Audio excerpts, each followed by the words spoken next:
Crypt Kickers Monster Mash. We are so glad you are here today and joining myself, Liddy Allensworth, and Lord James. Hey. Why, thank you. You're welcome.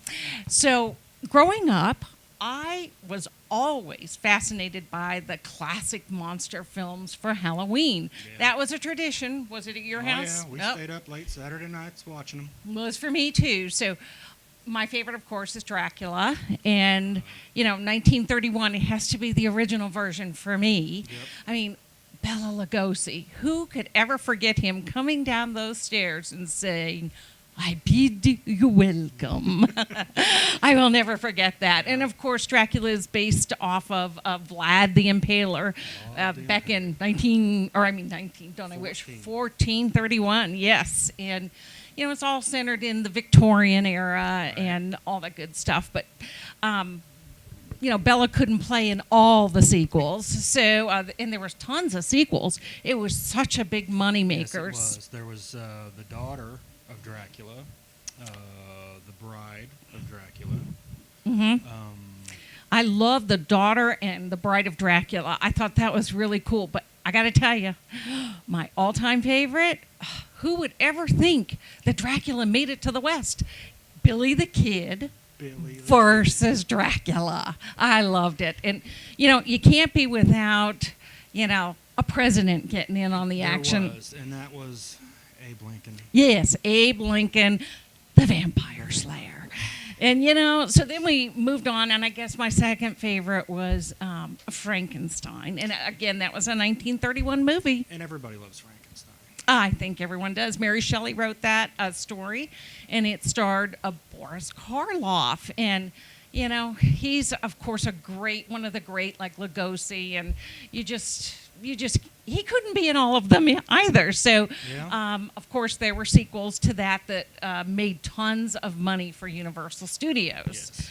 Yes. So, The Bride of Frankenstein, of course, who can't forget that? Yeah. And, I just love, it's alive, it's alive.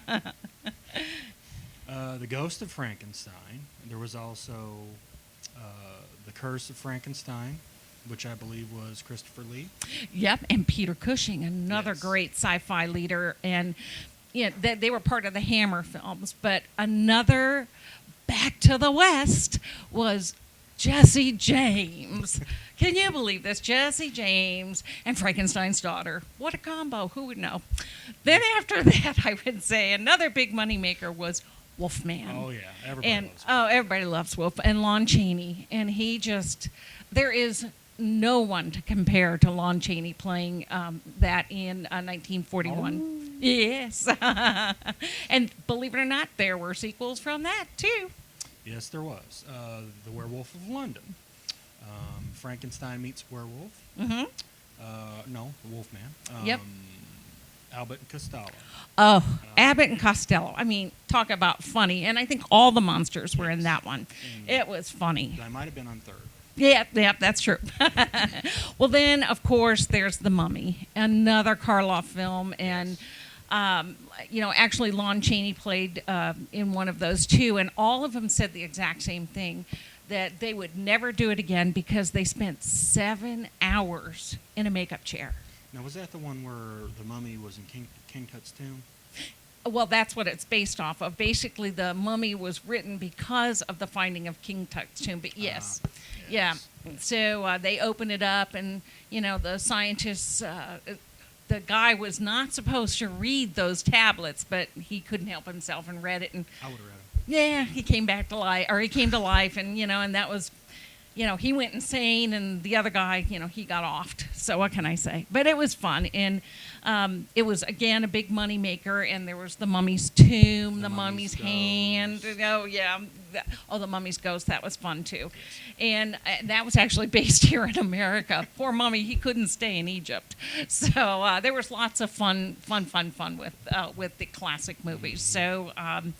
but, it kind of eased not only into movies, but gosh, TV had to get involved too. So in the 60s, they took some monster themes that, obviously made tons of money for Universal, and they turned those into TV shows. And of course, I remember them growing up, and I think my favorite, the Addams Family, my favorite, totally my favorite. Yes.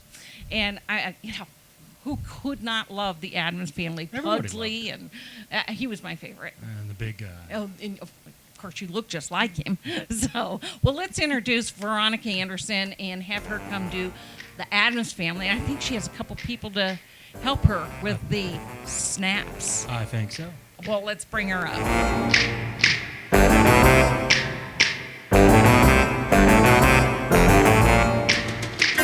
They're creepy and they're kooky, mysterious and spooky. They're all together ooky, the Addams Family. Their house is a museum where people come to see 'em. They really are a scream, the Addams Family. Sweet, neat, petite. So get your witchy shawl on, a broomstick you can crawl on. We're gonna pay a call on the Addams Family. They're creepy and they're kooky, mysterious and spooky. They're all together ooky, the Addams Family.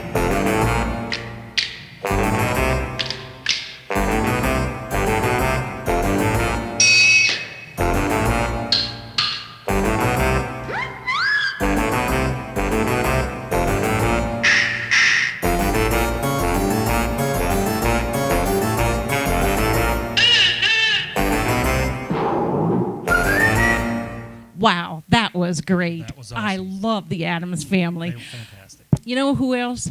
The Munsters. Yes. Oh, Lily. Uh-huh. Do you remember her being in the actual booth that was a coffin where she'd make her phone calls? Guess they didn't have cell phones back then. They were in the dead zone. They were in the dead zone. That's right. Exactly. Well, what do you say we bring Ginny Posey up and she sings the Munster I think it'd theme be a for great us? idea. I think that's a great idea. Come on up, Ginny. When you are walking down the street at night, and behind you there's no one in view, you hear mysterious feet at night, then the monsters following you. You should meet this story, just like this. Monsters may shake your head clammily, but they're not necessarily dead. Behind their house, you mustn't be afraid. See a figure digging with a spade. Perhaps someone didn't quite make the monsters. If when you're sleeping you dream a lot, ghoulish nightmares parade through your head. And then you wake up and you scream a lot. Oh, the monsters are under your bed.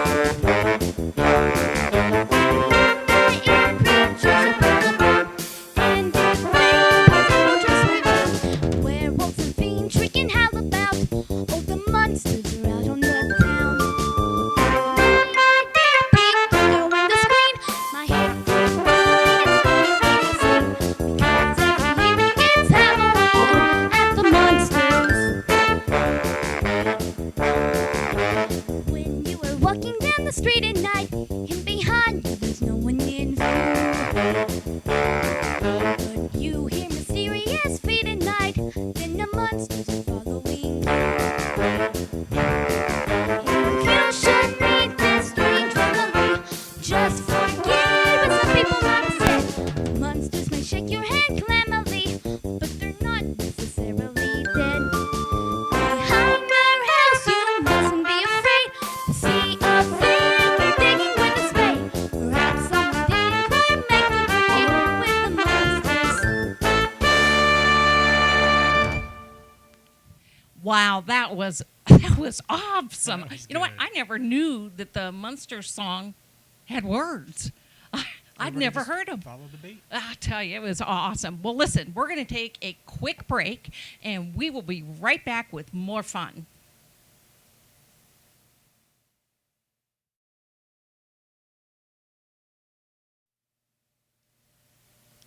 Hey, welcome back. Wow, wasn't that great? Awesome. I'm just so impressed because I frankly didn't know there was words. I've only, ever heard the Munster show, and they only had instrumentals, so those words are cool. It was. I was impressed. Miss Jenny did good. Yes. Well, I'll tell you what. We have a cute little comedian, and her name is Serena, and she has a whole bunch of little monster jokes for us. So I'd like to give everyone to give Serena a nice warm welcome to our Crypt Kicker Kids. How do you greet a three-headed monster? How? Hello, hello, hello. You know the bad part about being a cyclops? What kind of glasses do you wear?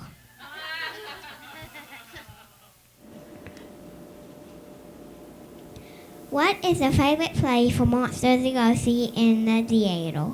What? Romeo and Juliet. What kind of horse do ghosts ride? What? A nightmare. You know, how do Draculas lock their doors? How? A deadbolt. Which monster likes music the most? Which one? The boogeyman. Why was there no food left at the Halloween party? Why? Because there was a goblin. What did the mummy detective say? What? It's time to wrap up this mystery. How do you talk to a two-headed monster? How? You say bye-bye. Why didn't the skeleton go to the dance? Why? He had nobody to go with. All right. I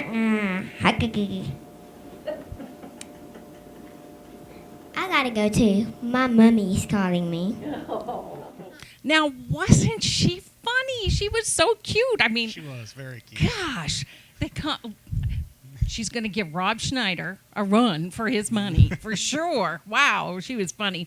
Well, listen, let's go back to classic films for Yeah, a let's second. do that. And, you know, I just love big Jurassic monsters. Gotta have some giants. They do. The first one that comes to my mind is It Came from Beneath the Sea. And that was done by Ray Harryhausen, and he actually was not the inventor of stop motion animation. That was another gentleman who did King Kong, another giant. But it came from beneath the sea, and most of these Jurassic type films, it came from Beneath the Sea, Reptilicus, and The Beast from 20,000 Fathoms, all had to do with the fears of the 1950s, which was atomic bomb age. Yes. So we've seen a lot of that, and Ray Harryhausen worked a lot on those stop motion animations.